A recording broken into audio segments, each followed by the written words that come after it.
Hello, friends, and welcome to Adventures in Pixieland. My name's Amy. I'm an ordained minister, and we are in Bible study. We are in the Niv, and we are in 1 Kings, and we're in chapter 7. Solomon builds his palace. As promised, Solomon is not quite done building. It took Solomon 13 years, however, to complete the construction of his palace. He built the palace of the forest of Lebanon, 100 cubits long, 50 wide, and 30 high. That's got a footnote on it of G. There you go, G. That is about 150 feet or 46 meters long, 75 feet or about 23 meters wide, and 45 feet or about 13.5 meters high. So one story. With 4 rows of cedar columns supporting trimmed cedar beams. It was roofed with cedar above the beams that rested on the columns, 45 beams, 15 to a row. Its windows were placed in sets of 3s facing each other. All the doorways had rectangular frames. They were in the front part. In sets of 3 facing each other. So this would mean that there's like the middle area of all the doors. There's like a hallway then if all the doors are facing each other. H. The meaning of the Hebrew for this is uncertain. I mean, it just means there's 2 sides to the house with a hallway because all the doors are facing each other. He made a colonnade 50 cubits long and 30 wide. That is about 75 feet or about 23 meters, and that would make sense because it's the width of the house, and about 45 feet or 13.5 meters wide. Okay, so that would be matching with the height and width of the house. So it's not running on the length of the house, it's running on the width of the house. In front of it was a portico. So again, a portico just means it's like a covered sort of awning in the front, like in the emergency room area where the ambulance pulls up to, and it's got that whole bay out front that says emergency on the side. That is a portico. And in front of that were pillars and overhanging roof. Yeah, because porticos are usually covered. Most of the time when we see them, here in America, we tend to see them in the colonial style, so they're rounded porticos. He built the throne room, the hall of justice, where he was to judge, and he covered it with cedar from floor to ceiling. J. Vulgate and Syriac. So Vulgate's Latin, Syriac is Syrian. Hebrew, that's the floor. Okay. From floor to floor instead of from floor to ceiling. Okay. And the palace in which he was to live, set further back, was similar in design. Solomon also made a palace like this hall for the Pharaoh's daughter, whom he married. All these structures, from the outside to the great courtyard and from the foundation to the eaves, were made of blocks of high-grade stone cut to size and trimmed with a saw on their inner and outer faces. The foundations were laid with large stones of good quality, some measuring 10 cubits and some 8 cubits. And then we have 2 footnotes. A for the 10 cubits. That is about 15 feet or 4.5 meters. And that's the same also in verse 23. We're in verse 10 right now. And some with the 8 giving it B, that is 12 feet or 3.6 meters. Above were high-grade stones cut to size and cedar beams. The great courtyard was surrounded by a wall of 3 courses of dressed stone and 1 course of trimmed cedar beams, as was in the inner courtyard of the temple of the Lord with its portico. The temple's furnishings.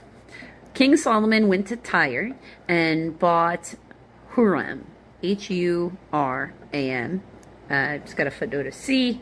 In Hebrew, Hiram, is a variant of Huram, and that's the same in a couple other verses later, whose mother was a widow from the tribe of Naphtali, and whose father was a man of Tyre and a craftsman in bronze.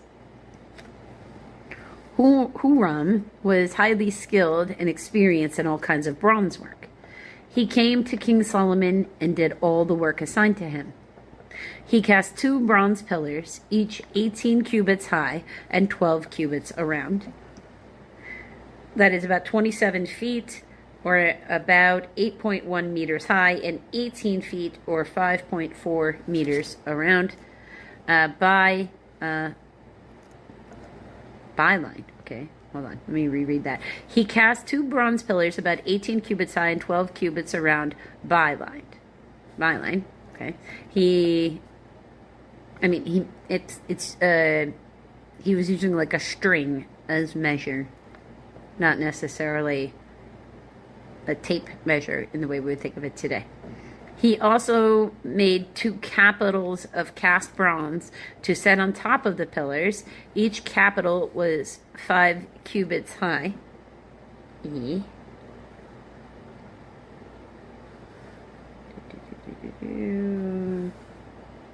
That is 7.5 feet or 2.3 meters.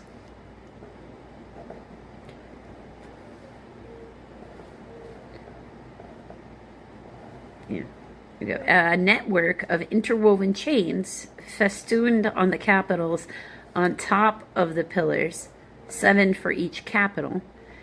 He made pomegranates in 2 rows, encircling each network to decorate the capital on top of the pillars. And we have 2 footnotes there going F for 2 rows. 2 Hebrew manuscripts and the Septuagint, which is the Greek. Most Hebrew manuscripts made pillars, and there were 2 rows. And then for the pillars, with the footnote of G, many Hebrew manuscripts and the Syriac, that's the Syrian, most Hebrew manuscripts, pomegranates. Okay. So 2 encircling each network to decorate the capitals on top of the pillars or on top of the pomegranates. Okay. He did the same for each capital. The capitals on top of the pillars in the portico were in the shapes of lilies, 4 cubits high, footnote of H. That is 6 feet or 1.8 meters. On the capitals of both pillars, above the bowl-shaped part next to the network, were 200 pomegranates in rows all around. He erected the pillars at the portico of the temple. The pillar to the south he named Jakin, Jakin, that's F. 2 Hebrew manuscripts, and the Septuagint, that's the Greek. Most Hebrew manuscripts, he made the pillars, and they were 2 rows. Or am I looking at it in the wrong footnote? Yes, I am. Jakin probably means he establishes, okay? And the one to the north, Boaz. And that's got a footnote of J. There we go, Boaz.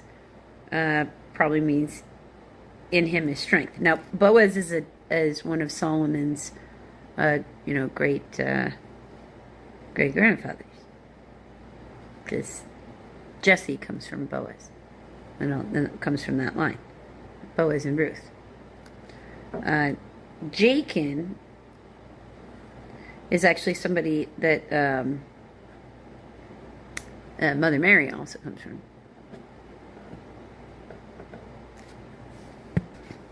Okay, so we did some quick check. Jachin is not. Joachim is who Mother Mary is from. Jachin is very curiously from the tribe of Simeon. And we have no reason to, nobody knows. I went and looked. Okay, so why is there a column in Solomon's temple or Solomon's thing? We don't know. Some connection to Simeon, because that's the only name, besides here, the only time this name shows up in the Bible over and over again is in connection with the tribe of Simeon, one of the sons of Simeon. The capitals are in verse 22. The capitals on top were in the shape of lilies, and so the work on the pillars was completed. He made the C of cast metal, circular in shape, measuring 10 cubits. That's got a footnote of A. That is about 15 feet or 4.5 meters long, or 4.5 meters from rim to rim, and 5 cubits high. It took a line of 30 cubits to measure around it, and that's got a footnote of K. And that is about 45 feet or 13.5 meters. Below the rim, gourds encircled it, 10 to a cubit. The gourds were cast in 2 rows in one piece with the sea, and that's S-E-A, like the sea. Like the Sea of Galilee or something. The sea stood on 12 bulls, 3 facing north, 3 facing west, 3 facing south, and 3 facing east. The sea rested on top of them, and their hindquarters were towards the center. So the bull heads were facing outward. It was a handbreadth, so that's got a footnote of L. That is about 3 inches or 8 centimeters in thickness, and its rim was like the rim of a cup, like a lily blossom. It held 2,000 baths. That is about 11,500 gallons, or 44 kiloliters. The Septuagint, is the Greek, does not have the sentence about how big this bath was. He also made 10 movable stands of bronze. Each was 4 cubits long, 4 cubits wide, and 3 high. And that's got a footnote of N. So that is about 6 feet or 1.8 meters long and wide, and about 4.5 feet or 1.3 meters high. This is how the stands were made. They had side panels attached to uprights. On the panels between the uprights were lions, bulls, and cherubim. On the uprights as well. Okay. Above and below the lions and bulls were wreaths of hammered work. Each stand had 4 bronze wheels with bronze axles, and each had a basin resting on 4 supports, cast with wreaths on each side. On the inside of the stand, there was an opening that had a circular frame, 1 cubit deep. That's got a footnote of O. that is about 1.5 feet or 0.5 meters. This opening was round with its base work. It measured 1.5 cubits, which has a footnote of P. That is about 2.25 feet or 0.7 meters. Around its opening there was an engraving. The panels of the stand were square, not round. The 4 wheels were under the panels, and the axles of the wheels were attached to the stand. The diameter of each wheel was 1.5 cubits. The wheels were made like chariot wheels. The axles, rims, spokes, and hubs were all cast in metal. So chariot wheels looking like a smaller, sort of sleeker version of what you'd expect on like a wagon wheel kind of situation. Each stand had 4 handles, 1 on each corner. Projecting from the stand at the top of the stand, there was a circular band 0.5 cubit deep. It's kind of footnote of Q. That is about 3/4 foot or 0.2 meters.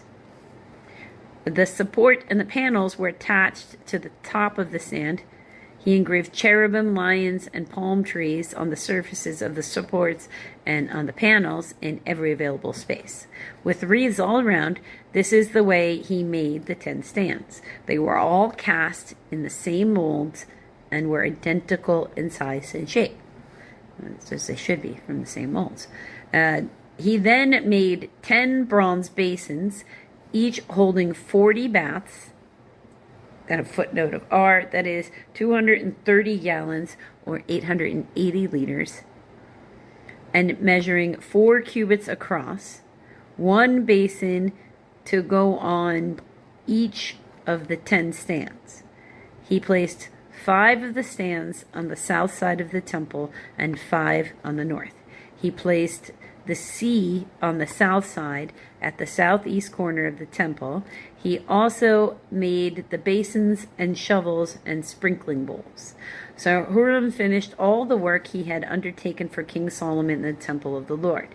The 2 pillars, the 2 bowl-shaped capitals on top of the pillars, the 2 sets of network decorating, the 2 bowl-shaped capitals on the top of the pillars, the 400 pomegranates for the 2 sets of network, 2 rows of pomegranates for each network, decorating the bowl-shaped capital on the top of the pillars, the 10 stands with their 10 basins, the sea and the 12 bowls under it, the pots, shovels, and sprinkling bowls. All these objects that Huram made for King Solomon for the temple of the Lord were in burnished bronze.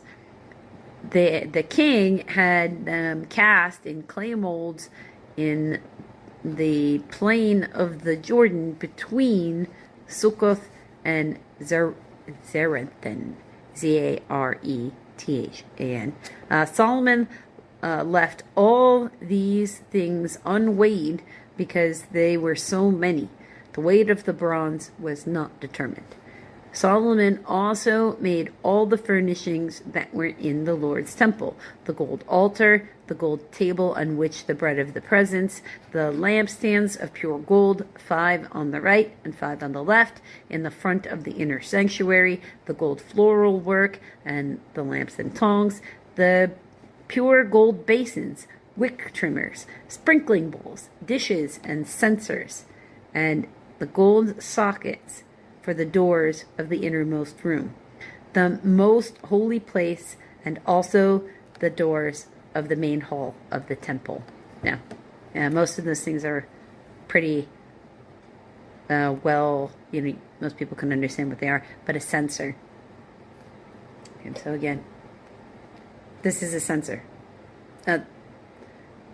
This is made of brass. Not, bronze, or certainly not gold. When all of the work King Solomon had done for the temple of the Lord was finished, he brought the things his father David had dedicated, the silver and gold and the furnishings, and he placed them in the treasury of the Lord's temple. I know. It was a long one, and it's a lot of stuff. That's a lot of bronze, right? And a lot of cedar, and some very specific, very detailed, written out. Like for me, this would be a blueprint, because that's what my brain was doing.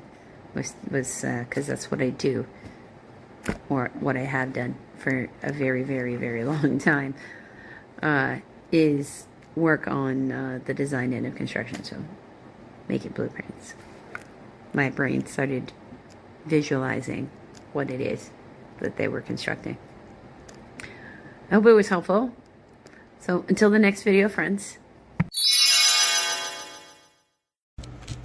Hello, friends. So, afternoon though it is, Bible study goes on. When I can give it my proper attention, because it is real study.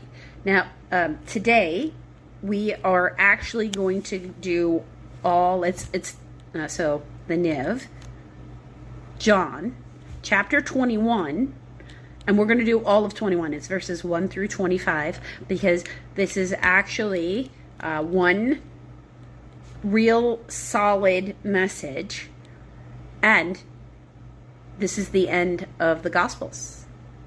This is it. There's only 4 Gospels, 4 apostles, messages in here, okay? And that's it.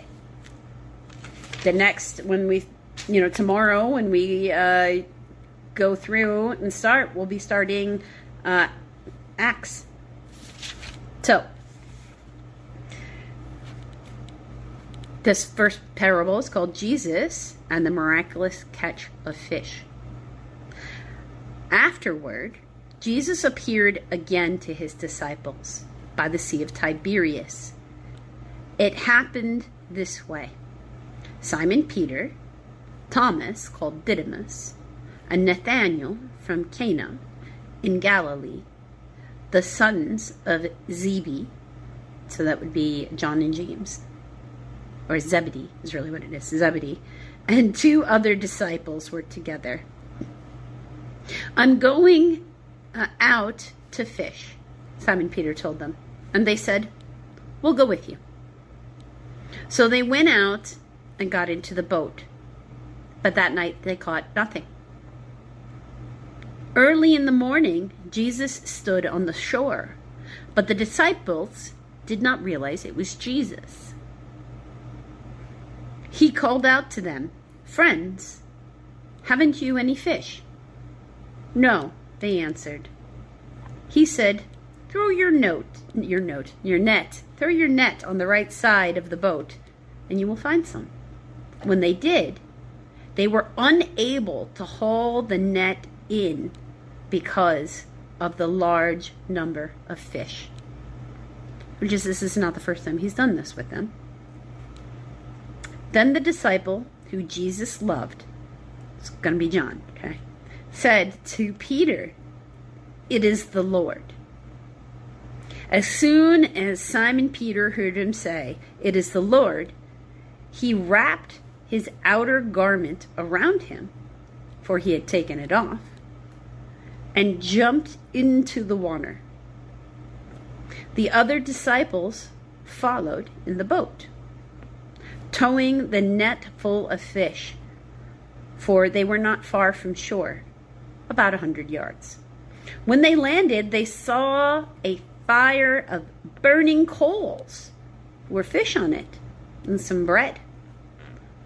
Jesus had said to them, "Bring some of the fish you just caught." Simon Peter climbed aboard and dragged the net ashore. It was full of large fish, 153. But even with so many, the net was not torn. Jesus said to them, "Come and have breakfast." None of the disciples dared ask him, "Who are you?" They knew it was the Lord. Jesus came, took the bread, and gave it to them, and did the same with the fish. This was now the third time Jesus appeared to his disciples after he was raised from the dead. So he needed everything to die down in quiet, so that the Pharisees were no longer seeking the people that were Jesus' disciples to kill them. They needed to see them go back to normal life so they could be in safety. But they don't know what's coming. Like they're doing my will to thy will. Because my will to thy will means that he tells you to do something and then you do it, and you wait until he tells you to do what's next. But when he tells you to do what's next, you do it, and you don't ask him why. You just do it. Because all of it is a test. Can you do my will to thy will? Because that's how you get to heaven. Jesus reinstates Peter. Is this next parable? We're on verse 15. When they finished eating, Jesus said to Simon Peter, "Simon, son of John, do you truly love me more than these?" "Yes, Lord," he said. "You know I love you." Jesus said, "Feed my lambs." Again, Jesus said, "Simon, son of John, do you truly love me?"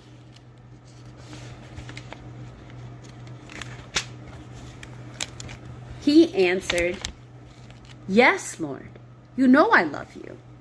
Jesus said, "Take care of my sheep."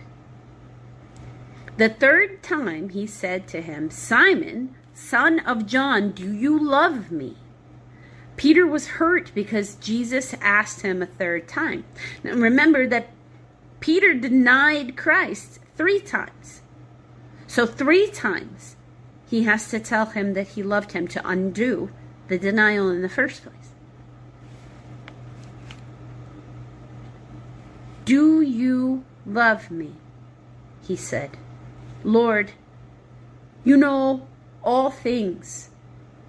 You know that I love you." Jesus said, "Feed my sheep. I tell you the truth. When you were younger, you dressed yourself and went where you wanted. But when you are old, you will stretch out your hands and someone else will dress you and lead you to where you don't want to go." Jesus said this to indicate the kind of death by which Peter would glorify God. Then he said to him, "Follow me." Peter turned and saw that the disciple whom Jesus loved, this is just more John jabbing at Peter, was following them. This is the one who had leaned back against Jesus at supper and had said, "Lord, who is going to betray you?" Which would mean in the painting of the Last Supper, he's indicating that it is the disciple John that is leaning against Jesus in that whole thing. Which is, and it's Peter, you'll notice that it has like the dagger. Peter was the one who was the warrior. When Peter saw him, he asked, "Lord, what about him?" Because, there's contention between the two of them. Because these are the two that were arguing about who would lead. Now, specifically, Peter is being told here something to do. Feed the lambs. Right? Take care of my sheep. Feed my sheep. Peter is the cornerstone of the church. Of the church that is Christianity. The church that goes on to be all of what is the Gentile nations. All over the world. Peter successfully did the job that God asked him to do. He is to become the cornerstone of the church. He's being reminded that he is supposed to be a priest. and he has a job to do. It is time for him to be activated to go do exactly what he successfully ends up doing. But right here, he wants to know, what about John? Like, why are you sending me? What about him? What has he got to do? Jesus answered, this is verse 22, if I want him to remain alive until I return, what is it to you? You must follow me. Because of this, the rumor spread among the brothers that this disciple would not die. But Jesus did not say he would not die. He only said, if I want him to remain alive until I return, what is it to you? So, okay. What this really is Jesus telling Peter to mind his business. The Lord has things for each of us to do in this life, and we're not supposed to lust after what is not ours. Don't worry about what work other people have to do. Put your head down and do the work that he has given you to do in the first place. That's what he's telling Peter. Mind your business. Because there's a difference between secrecy and privacy. Secrecy is when you're trying to cover up something you're not even supposed to be doing in the first place. That's when you have secrets. Privacy are things that others aren't even entitled to know. You don't get to know what everybody else's divine mission is to do, and you don't get to decide what that is to do. It is not yours to do. Focus on the work he has given you to do, and not the work that he's given others. This is the disciple who testifies to these things and who wrote them down. So this is John. He's telling you it's him. We know that his testimony is true because it's himself writing about himself in a third person, which I gotta say, like, really, John? In the third person? Come on.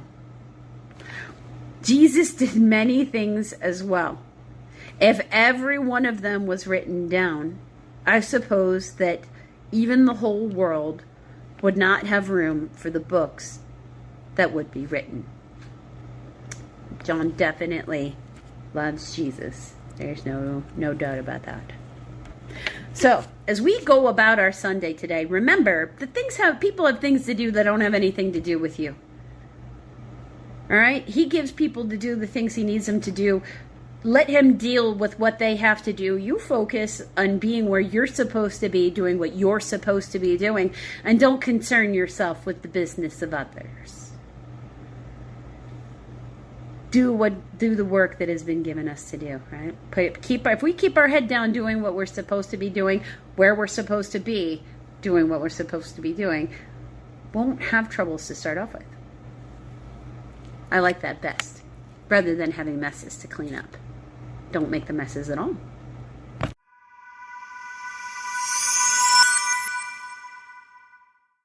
Hello, friends, and welcome to Adventures in Pixieland. My name's Amy. I'm an ordained minister, and we're in Bible study. We are in the Niv. We are in Psalms, book 5, and we are in Psalm 123, a song of ascents.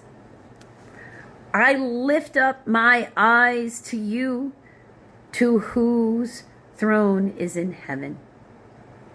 As the eyes of the slaves look to the hand of their master, as the eyes of the maid look to the hand of her mistress, so our eyes look to the Lord our God, till he shows us his mercy. Have mercy on us, O Lord, have mercy on us, for we have endured much contempt. We have endured much ridicule from the proud, much contempt from the arrogant. See, it's been going on since the beginning of time. Till the next video, friends.